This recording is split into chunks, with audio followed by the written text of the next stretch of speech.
Seja bem-vindo ao canal Fernando Eduardo Oficial. Sermão de Charles Spurgeon.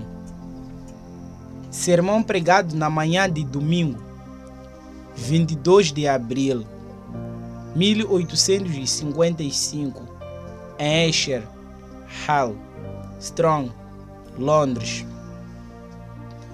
Porquanto a inimizade da carne é inimizade contra Deus. Romanos 8, 7. Já que a mente posta na carne é inimiga de Deus. Esta é uma denúncia muito solene que o apóstolo Paulo formula contra a mente carnal. Ele a declara como inimiga de Deus.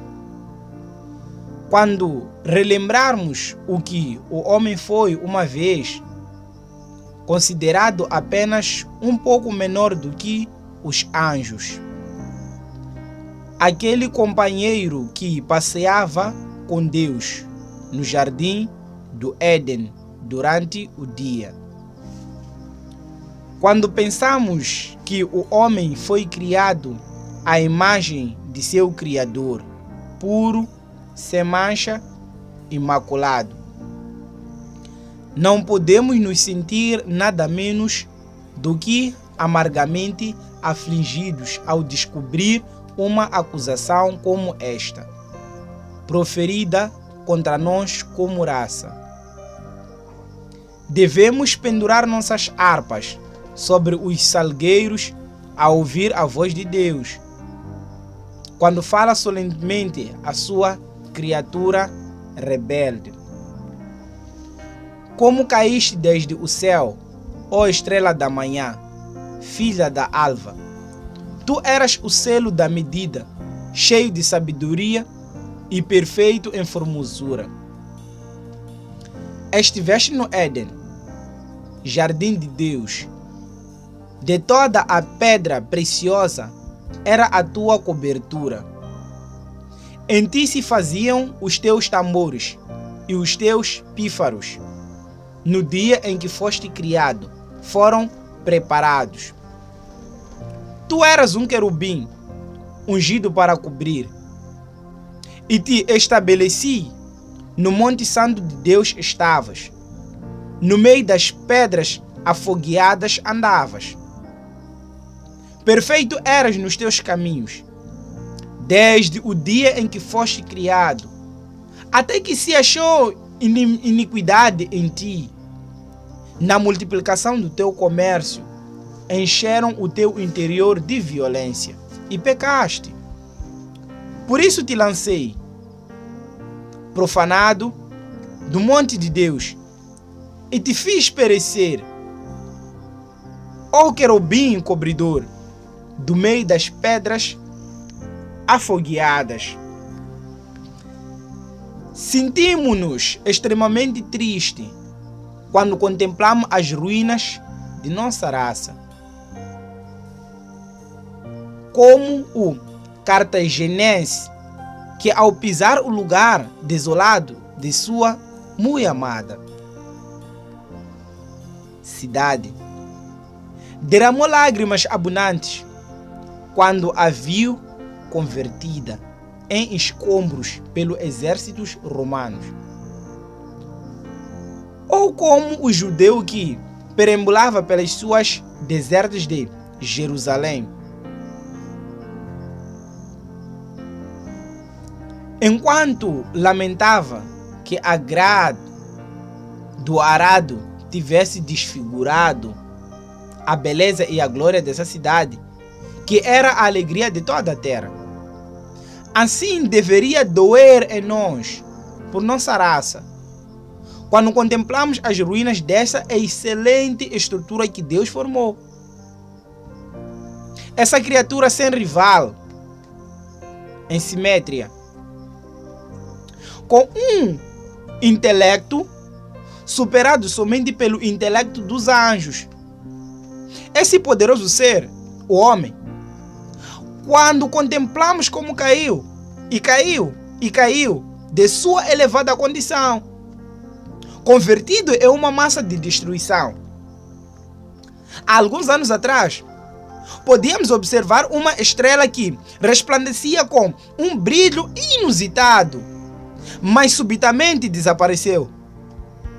Chegaram a fazer conjectura de que se tratava de um mundo que ardia a bilhões de quilômetros de nós. Mas ainda assim, os raios dessa conflagração chegaram até nós. Os silenciosos mensageiros de luz deu o alarme aos remotos habitantes deste globo. O mundo arde, mas que importância tem a conflagração de um planeta distante? O que é a destruição do elemento material do mundo mais gigantesco, comparado com esta queda da humanidade? Com este naufrágio de tudo o que é santo e sagrado em nós. Para nós, na verdade, as coisas dificilmente se podem comparar, pois estamos profundamente interessados em uma destruição, mas não na outra. A queda de Adão é a nossa queda. Caímos nele e com ele. Sofremos da mesma maneira. Lamentamos a ruína de nossa própria casa. Deplorados a destruição de nossa própria cidade. Quando nos detemos para captar estas palavras escritas de forma tão clara que não pode ser mal interpretadas, a inclinação da carne, esses mesmos desígnios que uma vez foram santos e que passaram a ser carnais, são inimizade contra Deus. Que Deus me ajude nesta manhã a formular solenemente esta denúncia contra todos vocês. Que o Espírito Santo nos convença de tal modo do pecado, que unanimemente nos declaremos culpados diante de Deus. Não há nenhuma dificuldade na interpretação do meu texto, mas necessita uma explicação. Todos nós sabemos que a palavra carnal aqui significa natureza pecaminosa. Os antigos tradutores colocavam a passagem assim: a mente posta na carne é inimiga de Deus. Ou seja, a mente não regenerada, essa alma que herdamos de nossos pais, essa natureza pecaminosa que nasceu em nós, quando nossos corpos foram formados por Deus.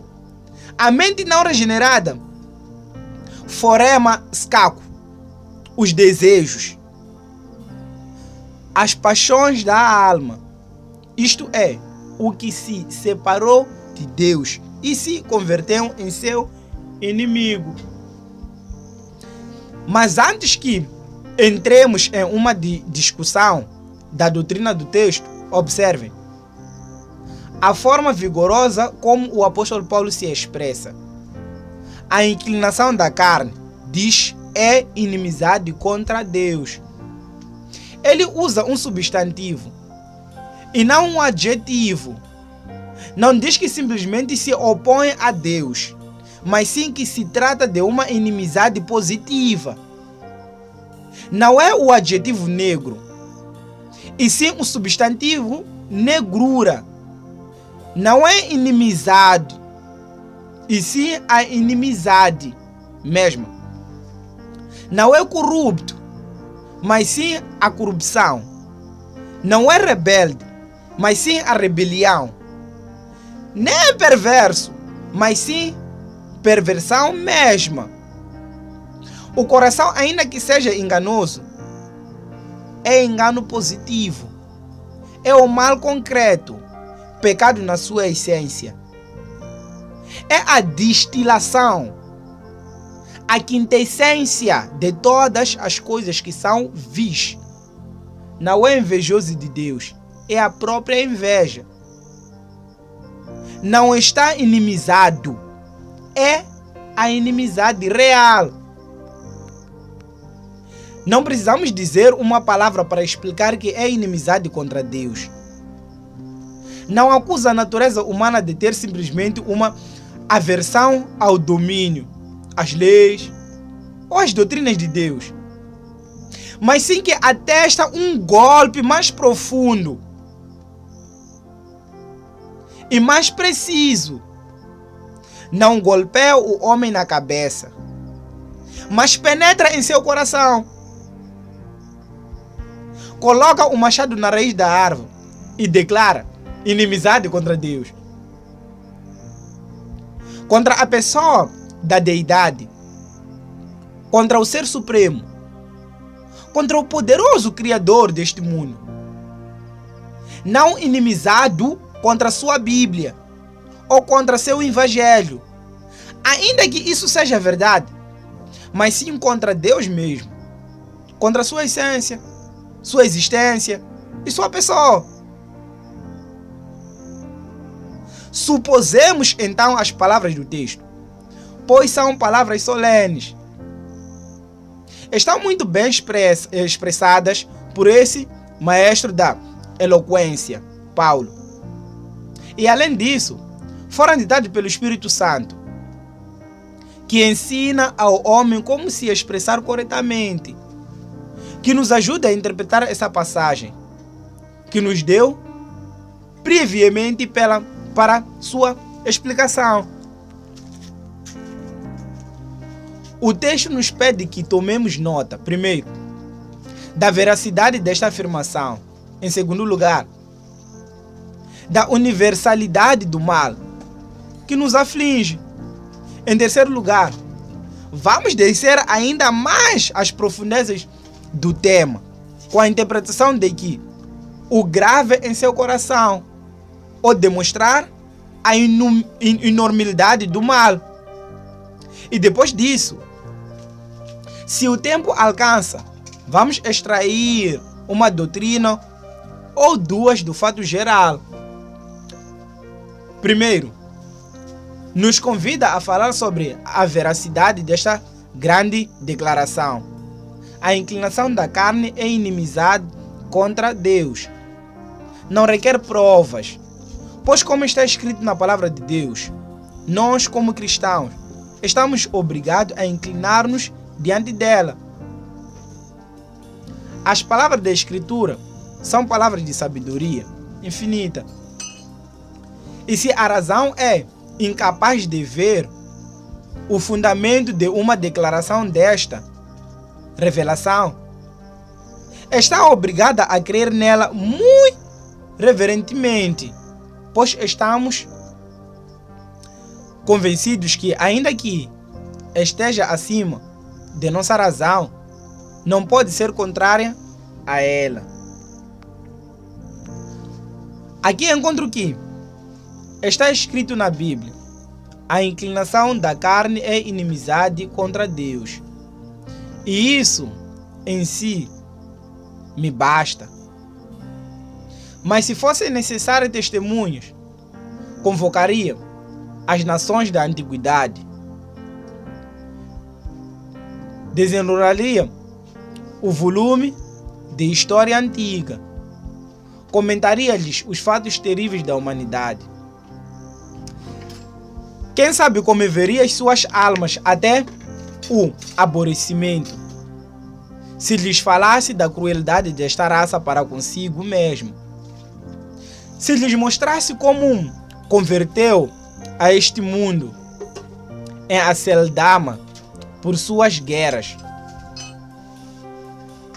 e o inundou com sangue por suas lutas e assassinatos, se lhes enumerasse a regra lista de vícios em que caíram nações inteiras, ou lhes apresentasse as características de alguns dos mais eminentes filósofos, sentiria vergonha de falar deles e vocês se negariam a escutar. Sim!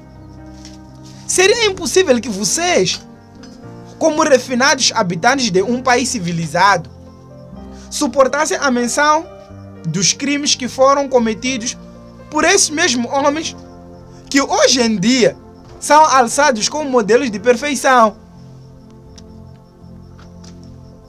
Tenho medo de que, se escrevêssemos toda a verdade,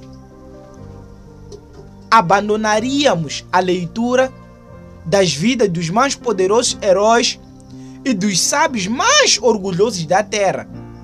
E diríamos, de imediato, de todos eles, desviaram-se todos e juntamente se fizeram imundos. Não há quem faça o bem, não, nem sequer um. E se isso não for suficiente, quero fazê-los ver os erros dos pagãos. Quero falar-lhes das superstições de seus sacerdotes, que submeteram as almas à superstição. Quero que sejam testemunha das horríveis obscenidades dos ritos diabólicos que constituem as coisas mais sagradas para estes ofuscados indivíduos. Então, depois de terem ouvido o que constitui a religião natural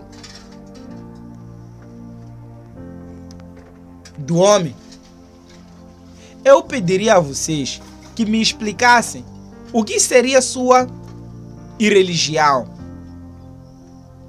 Se esta é a sua devoção, qual seria a sua impiedade?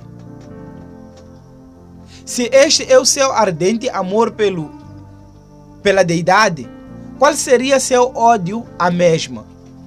Estou certo que vocês de imediato confessariam, se soubessem o que é a natureza humana, que a denúncia está sustentada e que o mundo deve exclamar sem reservas, sinceramente culpado.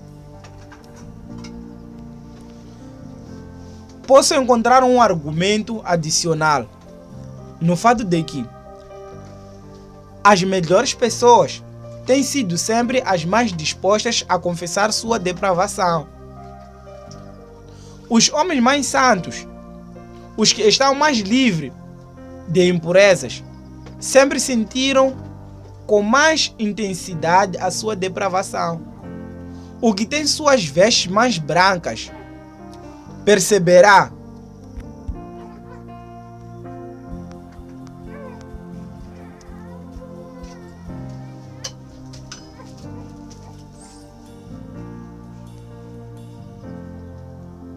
melhor as suas manchas que caíam nelas. O que possui a coroa mais reluzente saberá como perdeu uma pedra preciosa. O que dá mais luz ao mundo sempre será capaz de descobrir sua própria escuridão. Os anjos do céu cobrem seus rostos e os anjos de Deus na terra, seu povo escolhido, sempre devem cobrir seus rostos com a humanidade, com a humildade, quando se lembra do que foram.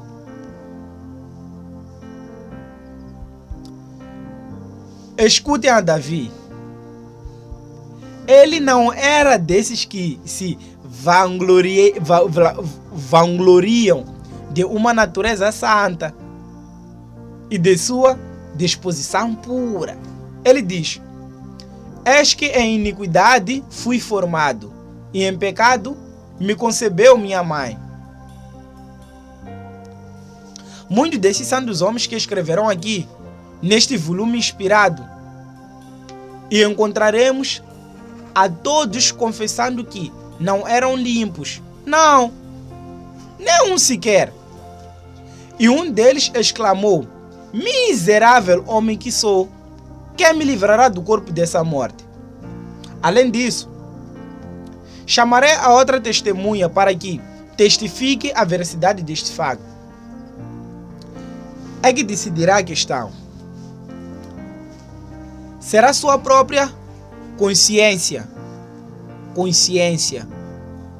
Te colocarei no banco das testemunhas para interrogar-te esta manhã. Consciência, diga a verdade.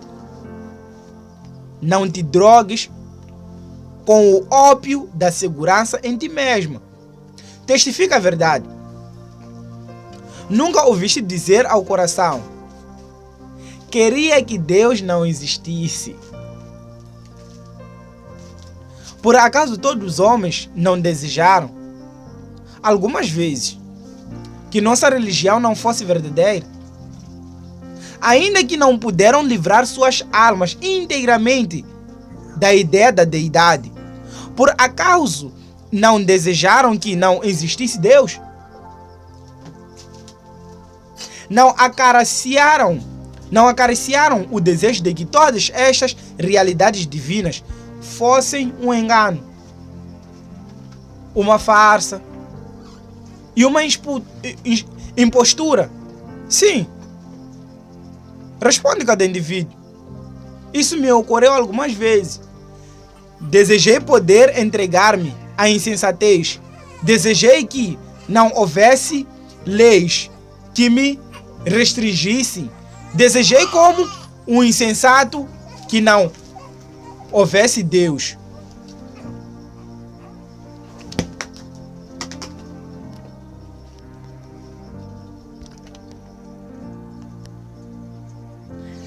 Essa passagem dos Salmos que diz: disse o nécio no seu coração, não há Deus, está mal traduzida.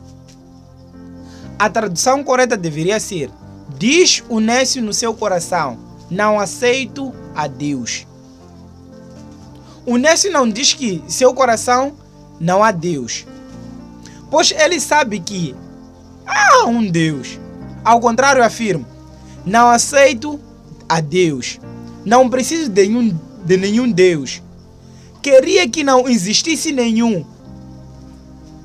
E quem de nós não foi tão insensato que não chegou a desejar que não houvesse Deus? Agora, consciência. Responda outra pergunta.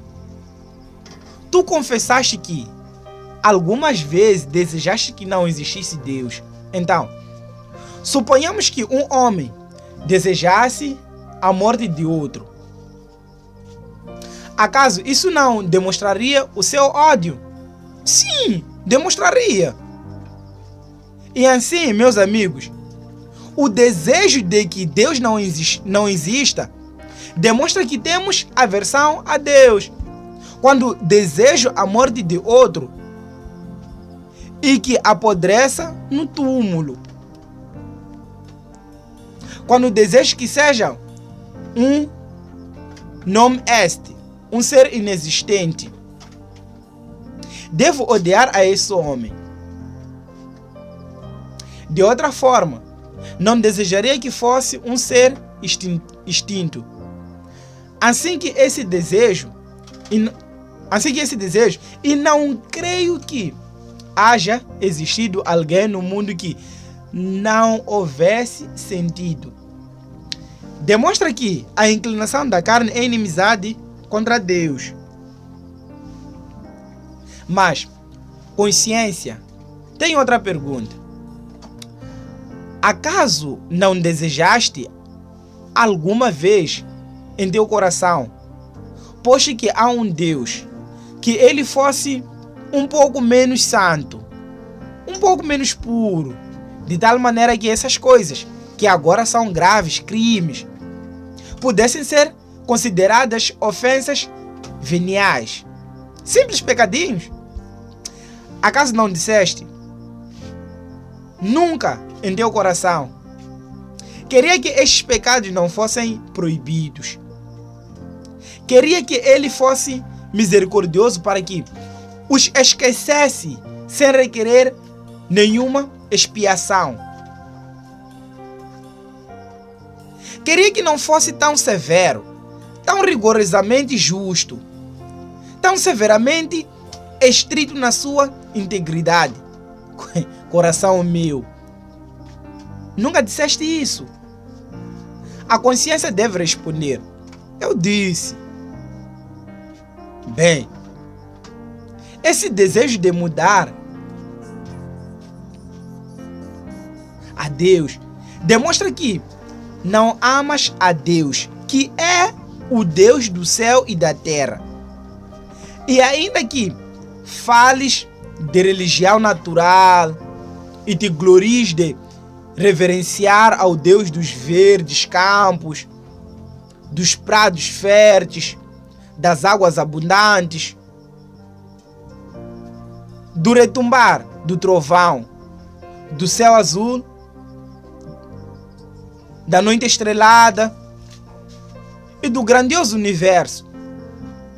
Ainda que tu ames o belo ideal poético da deidade, não se trata do Deus das Escrituras, pois tu desejaste mudar sua natureza, e nisso demonstra-te que estás inimizado com ele. Mas, consciência, por que devo ficar fazendo rodeios? Tu podes ser uma testemunha fiel, se quiser dizer a verdade, que cada pessoa aqui presente transgrediu de tal maneira contra Deus, quebrou tão continuamente suas leis, violou seu dia de repouso, espisonhou seus estatutos, depreciou seu evangelho,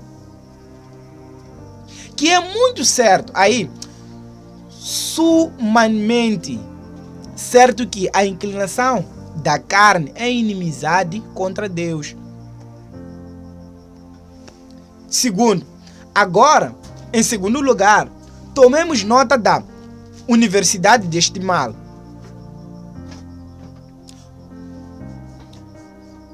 Agora, em segundo lugar, tomemos nota da universalidade deste mal. Quão vasta é esta afirmação? Não uma mente carnal singular, ou uma certa classe de características, senão os desígnios da carne. É uma afirmação sem restrições, que inclui a cada indivíduo qualquer mente que possa apropriadamente ser chamada carnal, se não for espiritualizada pelo poder do Espírito Santo de Deus, é inimizade contra Deus. Observe então, em primeiro lugar, a universalidade disto relativa a todas as pessoas. Toda mente carnal no mundo está inimizade contra Deus. Isto não inclui nem sequer os bebês que se alimentam do peito da mãe. Nós os chamados de inocentes, e na realidade são inocentes de transgressões reais. Mas como diz o poeta, no peito mais terno já jaz uma pedra. Na mente carnal de um bebê há inimizade contra Deus. Não está desenvolvida, mas está ali. Alguns afirmam que as crianças aprendem a pecar por imitação, mas não. Peguem uma criança, coloquem-na sob a influência mais piedosas. Se assegurem que o próprio ar que respira seja purificado pela piedade, que saboreie a santidade, que somente escute a voz da oração e do louvor, que seus ouvidos se mantenham afinados pelas notas do hino sagrado. E apesar de tudo isso, essa criança pode ainda se converter em um dos mais depravados transgressores. E ainda que, na aparência, esteja pronta em direção ao caminho do céu, descerá diretamente ao abismo, se não é guiada pela graça divina. Quão certo é que alguns que tiveram os melhores pais tenham se convertido nos piores filhos. Que muitos que foram treinados sob a égide sagrada, em meio às mais favoráveis cenas de piedade, se converteram, contudo, em libertinos e dissolutos. Assim que não é por imitação, mas sim pela natureza, que a criança é má. Concordemos que a criança é carnal, pois meu texto diz: a inclinação da carne é inimizada contra Deus. Escutei que um crocodilo recém-nascido, quando sai de sua casca, no mesmo instante se coloca em posição de ataque, abrindo sua mandíbula como se houvesse sido ensinado ou treinado. Sabemos que os jovens leões, quando são domados e domesticados, conservam a natureza selvagem de seus semelhantes da selva. E se os colocássemos em liberdade, caçariam tão ferozmente como os outros. O mesmo acontece com a criança. Podes amarrá-la com os verdes juncos da educação. Podes fazer o que quiseres com ele. Mas como não podes mudar seu coração. Estes desígnios da carne estarão em inimizade com Deus. E apesar do intelecto, do talento e de tudo o que passam dar-lhe que seja proveitoso, será da mesma natureza pecaminosa, como qualquer outra criança. Ainda que na aparência sua natureza não seja tão má, pois a inclinação da carne é inimizada contra Deus. E se isto se aplica às crianças, igualmente inclui toda a classe de homem. Há alguns homens que nascem neste mundo dotados de espíritos superiores, que caminham por todos os lados como gigantes, envoltos em mantos de luz e glória. Refiro-me aos poetas, homens que se destacam como colossos, mais poderosos que nós, que aparentam haver descido das esferas celestiais. Outros de intelecto afiado, que investigando os mistérios da ciência, descobrem coisas que estiveram ocultas desde a criação do mundo. Homens de tenaz investigação e de vasta erudição. E contudo, de cada um deles, poetas, filósofos, metafísicos e grandes descobridores, se dirá: a inclinação da carne é inimizade contra Deus. Podemos treiná-los, converter o seu intelecto em algo quase angelical, fortalecer sua alma até que entenda o que constitui enigmas para nós e os decifre com os seus dedos num instante. Poderás fazê-lo tão poderoso que possa entender os segredos ferrenhos dos montes eternos e pulverizá-los com seu punho. Poderás dar-lhe um olho tão perspicaz que possa penetrar os mistérios das rochas e das montanhas. Poderás agregar-lhe uma alma tão poderosa que possa matar a gigantesca esfinge, que por muito tempo confundiu os sábios mais notáveis. Mas mesmo que tenhas feito tudo isso, sua mente será depravada e o seu coração carnal. Ainda estarás em posição a Deus. Ainda estarás em oposição a Deus. E ainda mais, pode levá-lo à casa de oração. Pode expô-lo constantemente à pregação mais clara do mundo, onde escutará as doutrinas da graça em toda a sua pureza e pregação, acompanhada de santa unção. Mas se essa santa unção não descansa nele, tudo haverá sido em vão.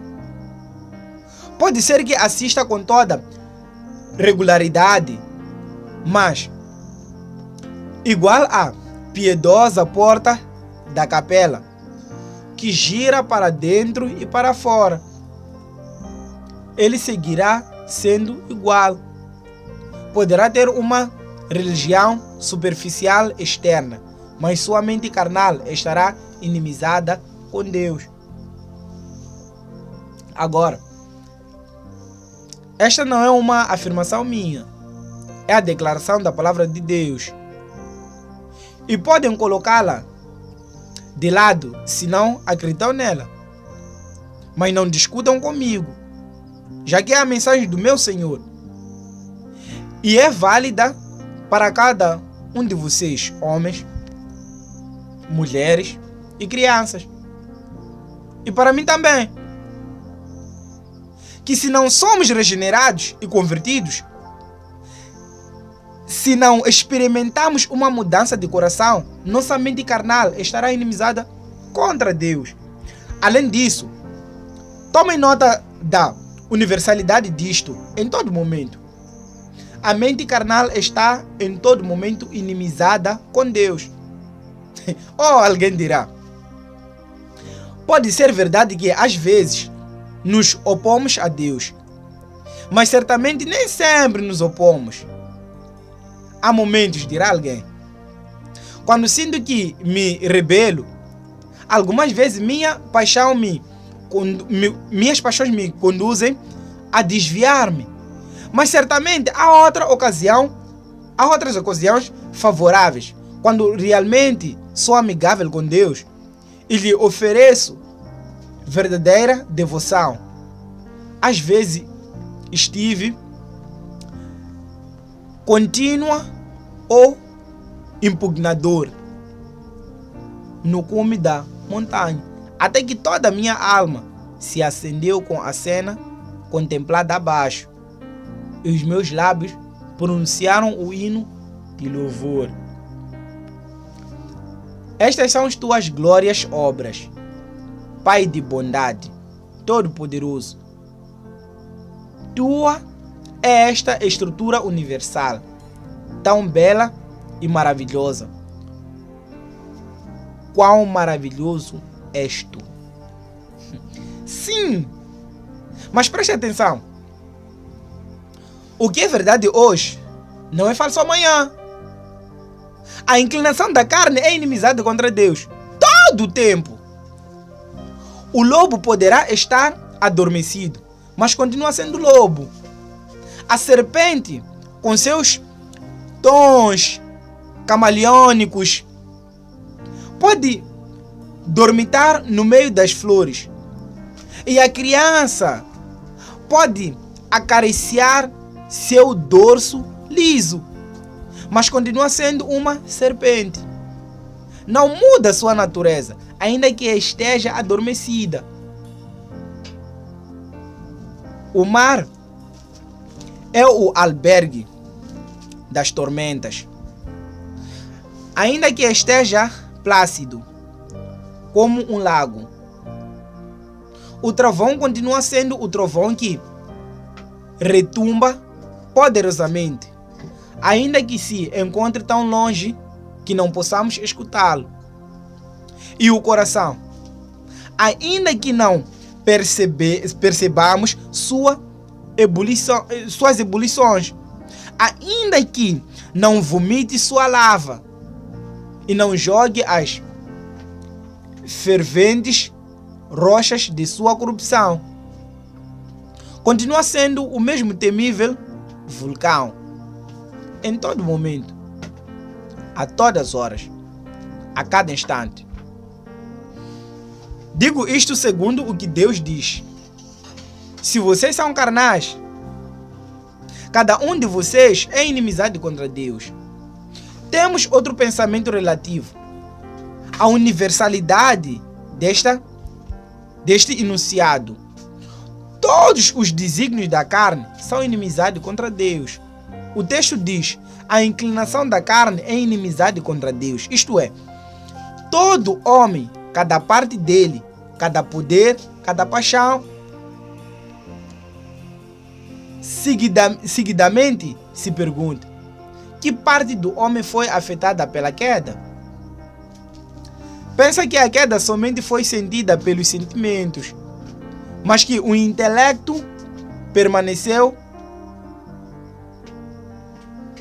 incólume. Eles argumentam isto sustentando na sua sabedoria do homem e os impressionantes descobridores que foram feitos, tais como a lei da gravidade, a máquina a vapor e as ciências. Agora, eu considero estas coisas como uma exposição insignificante de sabedoria.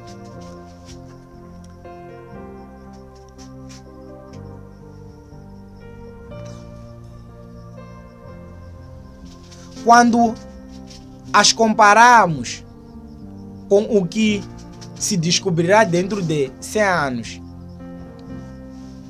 e diminutas quando comparadas com o que se podia descobrir caso o intelecto humano houvesse permanecido em sua condição original. Eu creio que a queda esmagou o homem completamente. Ainda que quando passou como uma avalanche sobre o poderoso templo da sua natureza humana, alguns elementos permaneceram intactos e em meio às ruínas se pode encontrar por aqui e por ali uma flauta, um pedestal, uma coroa, uma coluna, que não estão completamente quebrados.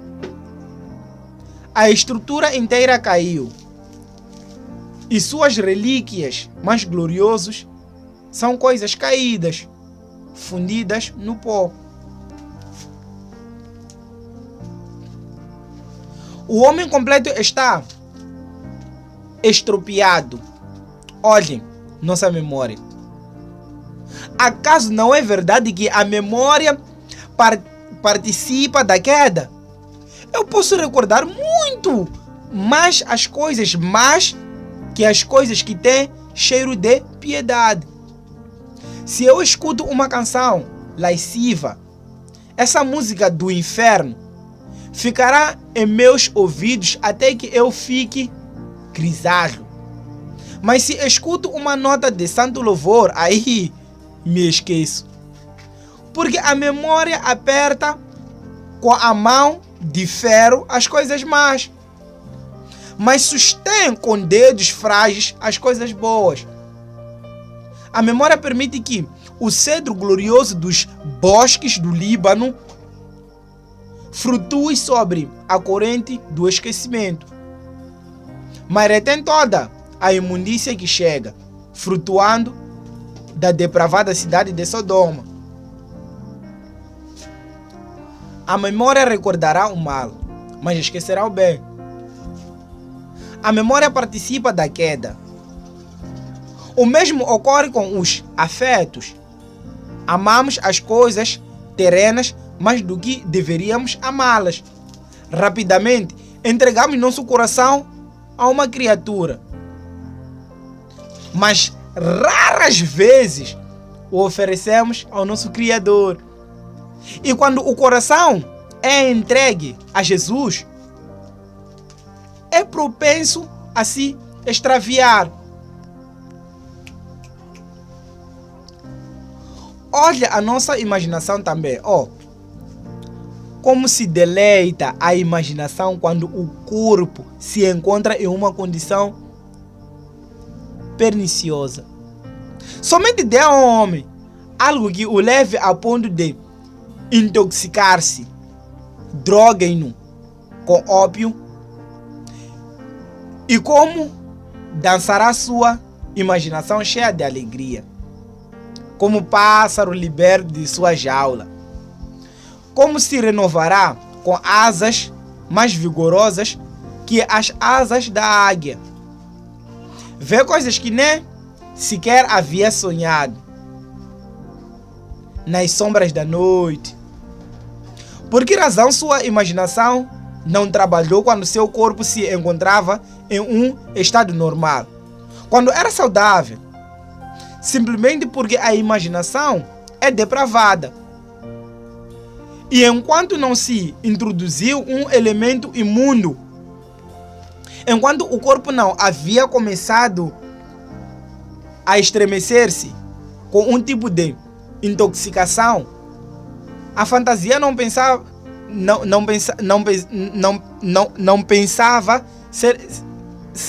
celebrar carnaval. Temos alguns esplêndidos exemplos do que o homem pode escrever quando influenciado pela maldita aguardente.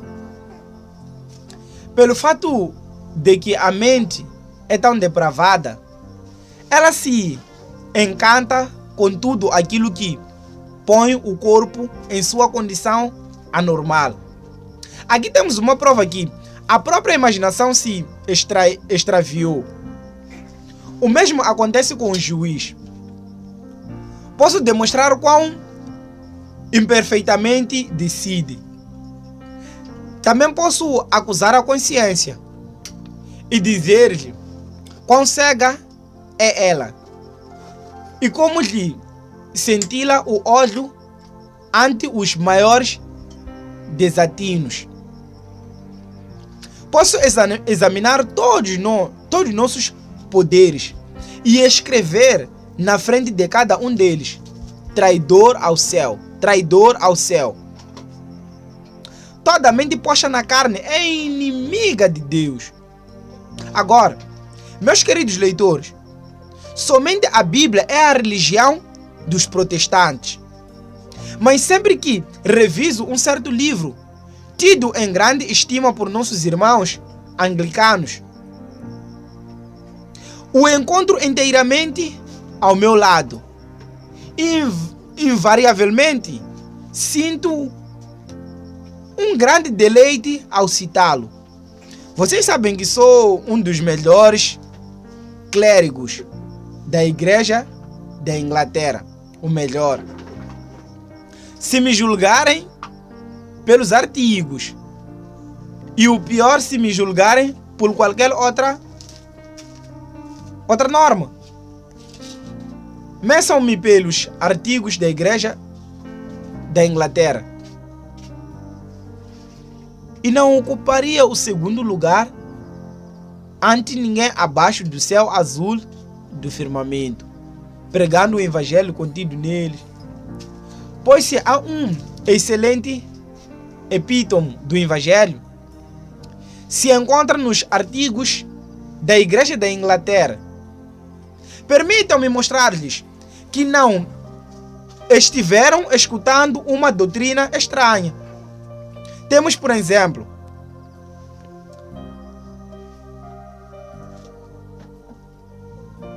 o artigo 9 sobre o pecado de nascimento, o pecado original.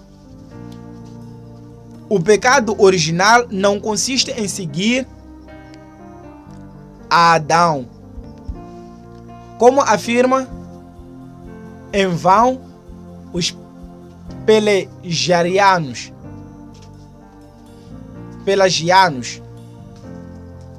mas é a fase da corrupção.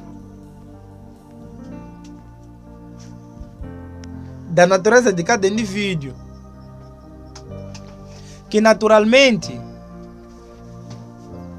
é engendrada pelo prole de Adão, pela qual o homem está sumamente distanciado da justiça original e é por sua própria natureza propenso ao mal, de tal forma que o desejo da carne é contra o espírito e, portanto, toda pessoa vinda a este mundo merece a ira de Deus e a condenação.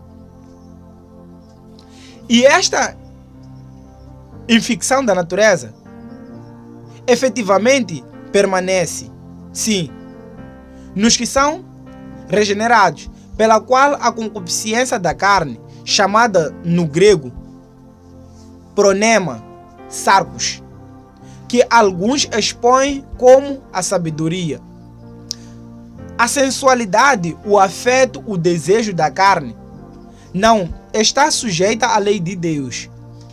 E ainda que não haja condenação para os que crê e são batizados, contudo, o apóstolo confessa que a concupiscência e a lascívia têm em si a natureza do pecado. Não necessito mais nada. Acaso alguém que creia no livro de oração discordará da doutrina que a mente posta à carne é inimizade de Deus?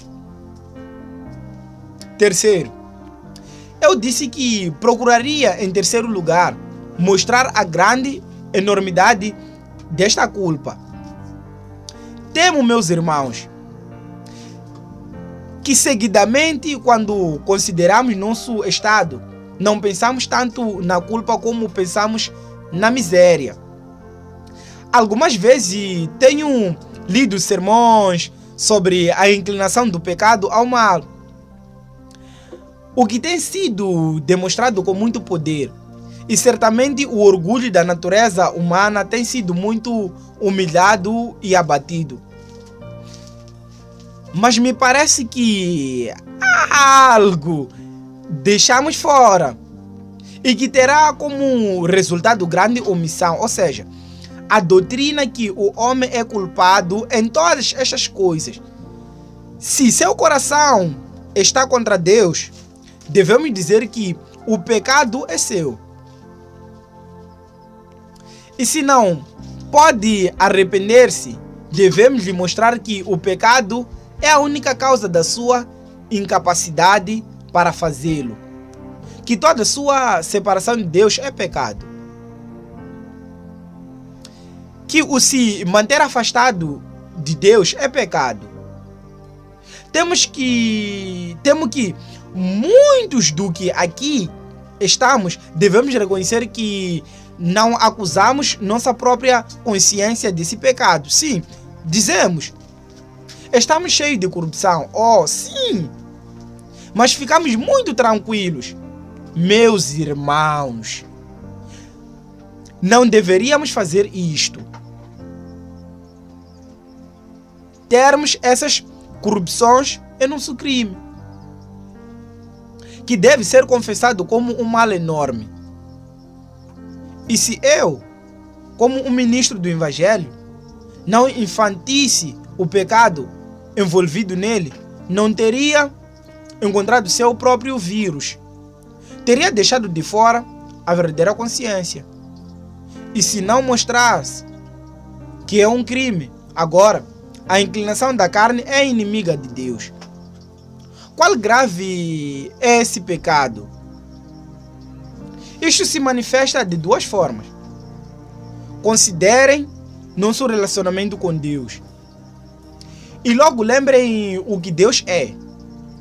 E depois que eu houvesse falado destas duas coisas, vocês verão, espero, que é um pecado estar inimizados com Deus. Que é Deus para nós? É o Criador dos céus e da terra. Ele sustenta os pilares do universo. Ele com seu hálito perfuma as flores. Com seu lápis colore. Ele é o autor desta linda criação. Somos ovelhas do seu pasto. Ele nos fez. E não nós a nós mesmos. A relação que tem conosco é de construtor e criador. E por esse fato, reclama seu nosso rei. Ele é nosso legislador, o autor da lei. E logo, para que nosso crime seja pior e mais grave, ele governa a providência, pois ele é quem nos guarda dia a dia. Ele supre nossas necessidades. Ele mantém o ar que nosso nariz respira.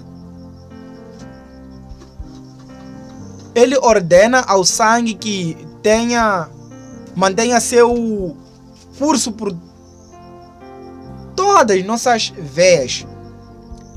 Ele nos mantém com vida e nos previne da morte.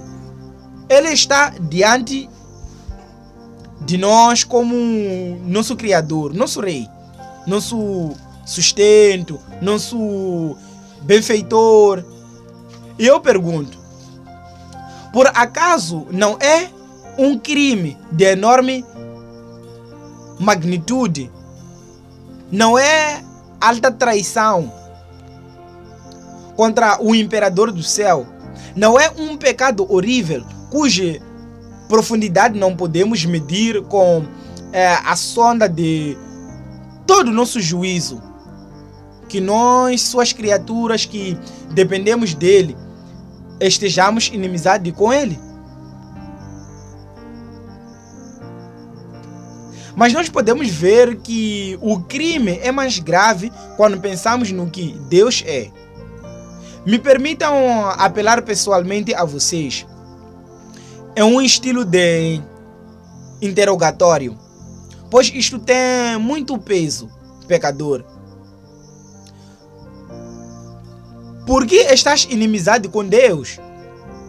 Deus é o Deus de amor. Ele é amável com as suas criaturas. Ele te olha com seu amor de benevolência, pois este mesmo dia seu sol brilhou sobre ti. Hoje tiveste alimento e roupas, e chegaste a esta capela com saúde e vigor.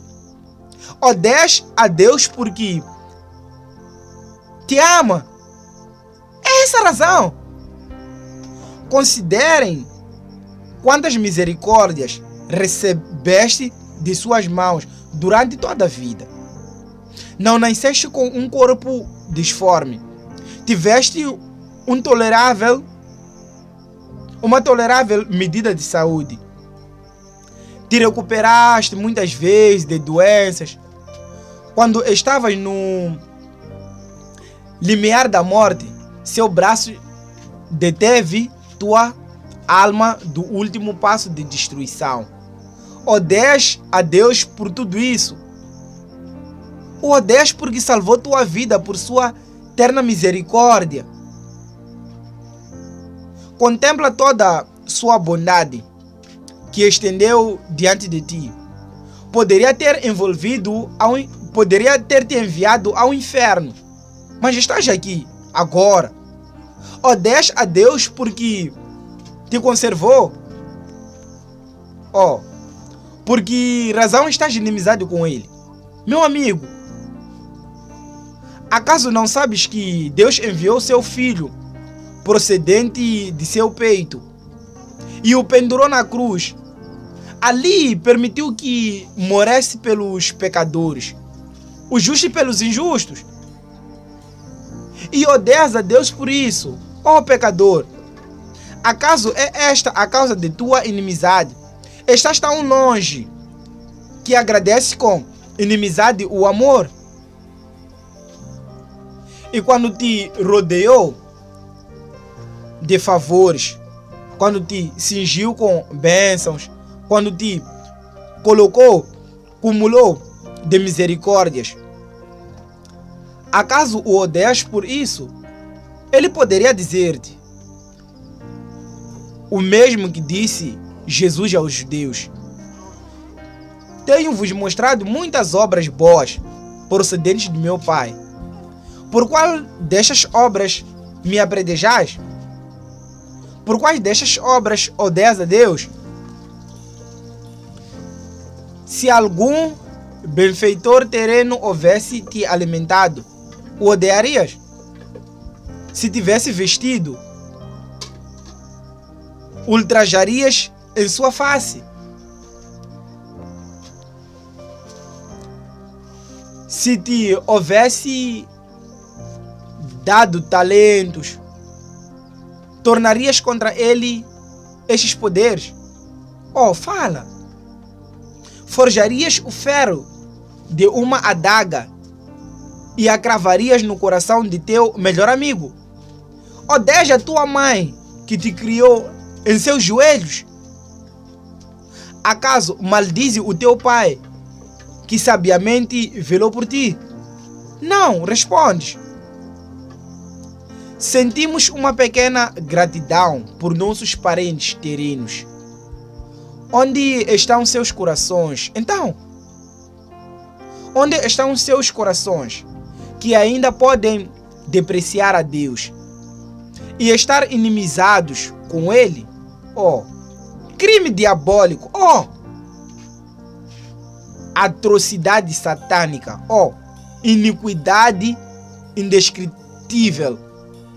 Odiar a quem é todo amável, aborrecer ao que mostra misericórdia constante, desdenhar do que bendiz eternamente, escarnecer do bom, do cheio de graça. Sobretudo, odiar a Deus que enviou seu Filho para que morresse pelo homem. Ah, este pensamento. A mente posta na carne é inimiga de Deus. Há algo que nos sacode, pois é um terrível pecado estar inimizado com Deus. Quisera poder falar com maior poder, mas somente meu Senhor pode fazê-los ver o enorme mal deste horrível estado de coração. Quarto, mas há uma ou duas doutrinas que procuraremos deduzir de tudo isso. Está a mente posta na carne, inimizada com Deus? Então, a salvação não pode ser por mérito. Tem que ser por graça. Se estamos inimizados com Deus, que mérito poderíamos ter? Como podemos merecer algo do ser que odiamos? Ainda que fôssemos puros como Adão, não poderíamos ter nenhum mérito, pois não creio que Adão tivesse algum mérito diante do seu Criador. Quando tinha guardado toda a lei de seu Senhor, não era senão um servo inútil. Não tinha feito mais do que tinha que fazer. Não tinha um saldo a seu favor. Não havia um excelente, um descendente. Mas como nos tornamos inimigos, quanto menos podemos esperar ser salvos por obras? Ou não? A Bíblia inteira nos diz, do princípio ao fim, que a salvação não é pelas obras da lei, e sim pelos atos da graça. Martinho Lutero declara que ele pregava constantemente a justificação pela fé unicamente, porque dizia: as pessoas tendem a se esquecer de tal forma que me via obrigado a quase golpear suas cabeças com minha Bíblia, para que gravassem a mensagem em seus corações. E é verdade que constantemente esquecemos que a salvação é somente pela graça.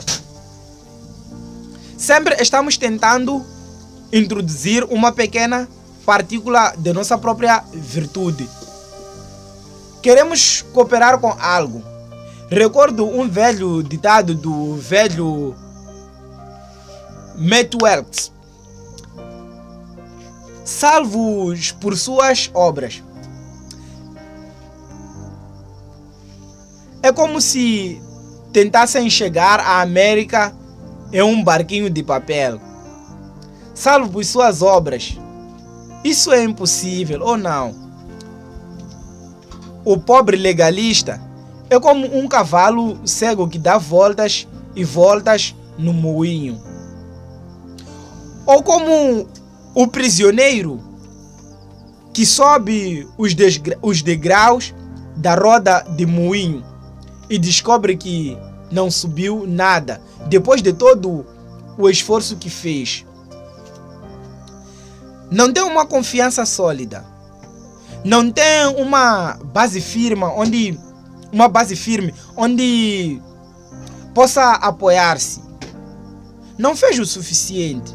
Nunca o suficiente. A consciência sempre diz: isto não é perfeito. Deveria ter sido melhor. A salvação para os inimigos deve ser alcançada mediante um embaixador, por uma expiação, sim, por Cristo.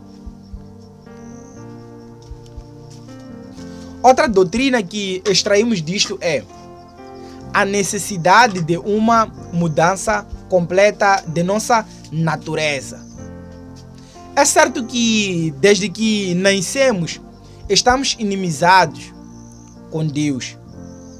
Quão necessário é então que nossa natureza tenha uma mudança? Há poucas pessoas que sinceramente creem nisto. Eles pensam que se clamam: Senhor, tem misericórdia de mim, quando estão agonizando, irão ao céu diretamente. Permitam-me supor um caso impossível por um momento. Imaginemos um homem que está entrando no céu sem uma mudança em seu coração. Ele se aproxima das portas, escuta um soneto. Ele se sobressalta. É um hino de louvor para o seu inimigo. Vê um trono e nele está assentado um que é glorioso, mas é seu inimigo. Caminha por ruas de ouro, mas essas ruas pertencem ao seu inimigo. Vê hostes de anjos, mas essas hostes são os servos do seu inimigo. Ele se encontra na casa do seu inimigo, na casa de um inimigo, pois ele está inimizado com Deus. Não pode unir-se aos cantos, pois desconhece a melodia. Ficaria ali parado, silencioso, imóvel, até que Cristo dissesse com uma voz mais potente que 10.000 trovões: que fazes tu aqui? Inimigos no banquete de bodas? Para o fogo eterno do inferno. Ó senhores, se os não regenerados pudessem entrar no céu, trago uma vez mais à memória o tão repetido ditado de Whitefield: seria tão infeliz no céu que pediria a Deus que me permitisse precipitar-me ao inferno para buscar abrigo lá. Deve haver uma mudança. Se pensarmos no estado futuro, pois como poderiam os inimigos de Deus sentar-se no banquete das bodas do Cordeiro? E para concluir, me permitam recordar-lhes, e depois de tudo está no texto, que esta mudança deve ser feita por um poder superior ao de vocês. Um inimigo pode possivelmente converter-se em amigo, mas não a inimizade. Se ser um inimigo fosse uma adição à sua natureza, ele poderia tornar-se um amigo. Mas se é a essência mesma de sua existência de ser inimizade, positiva inimizade, a inimizade não se pode mudar a si mesma. Não. Devemos fazer algo mais do que podemos alcançar. Isto é, precisamente o que se esquece nestes dias. Necessitamos mais pregação com a unção do Espírito Santo. Se queremos ter mais obras de conversão, eu digo a vocês, amigos, que se vocês operam a mais obras de conversão, mudanças em vocês mesmos, e se tornam melhores, e melhores, e melhores, 1000 vezes melhores, nunca serão o suficiente bons para o céu. Enquanto o Espírito de Deus não haja posto sua mão em vocês, enquanto não haja regenerado o coração, enquanto não haja purificado a alma, enquanto não haja mudado o espírito inteiro e não haja feito do homem uma nova criatura, não poderão entrar no céu. Quão seriamente, então, deveriam fazer uma pausa e meditar? Eis-me aqui, uma criatura de um dia, um mortal nascido para morrer, contudo, um ser imortal.